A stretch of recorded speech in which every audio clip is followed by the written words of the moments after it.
No, Steve, because early when we brought him back to back, he actually pitched pretty good. He really had a good sinker, and he only threw 10 pitches last night, and they're all just two-seamers. So I thought I thought he was going to be fine, and he just didn't make the pitches he needed to make. But that game got away in the third inning.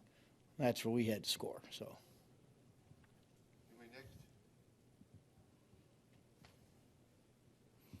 Okay. Nothing else. Oh. I can go.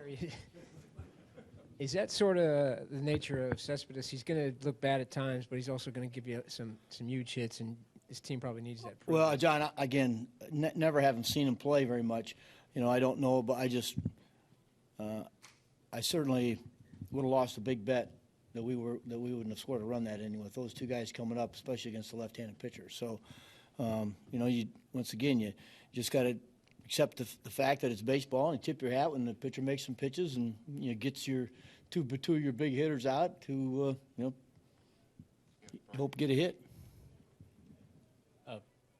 It's obviously going to get lost in the result, but considering the somewhat up and down way that Bartolo's pitched over the last 2 months, just how encouraging was it to see that? Yeah, he pitched very good. He pitched very good tonight. He, after the home run, he went back, which nothing seems to affect him too much. He went back and made pitches, and certainly got us to where we needed to be. Deep in the game, and tied or ahead. We got with the way our bullpen's been pitching. You kind of liked the situation. We just couldn't mount much offense. Terry, not just the way that Lagares has been swinging lately, but that last at bat, how encouraging is that? It was very encouraging. That because, Mark's really Melanson's really a good pitcher, and to have that kind of a bat against the quality relief pitcher like that was a real positive. Yeah, Larry.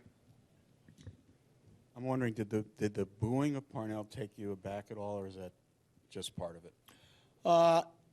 I think it's part of it, Larry. The fans are caught up in, what's going on just as much, and they hate losing. They just hate losing, and we all do. But I was a little surprised, as well as we've played, and as well as things have been gone. But it's part of the game. So you just shrug and realize that happens and move on.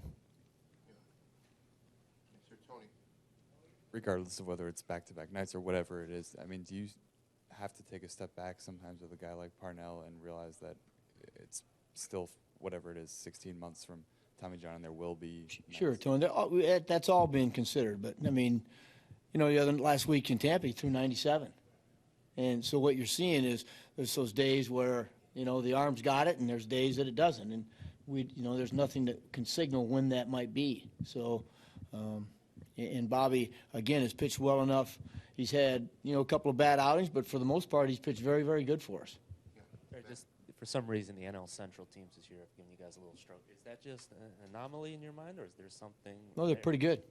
They're good. They got a lot of weapons. They're very good. That's why that division's the way it is. Those three teams at top are pretty good. Jerry, did that the eighth inning remind you exactly kind of where you are at this stage of the season, the importance of games? Tyler pitching to McCutchen there.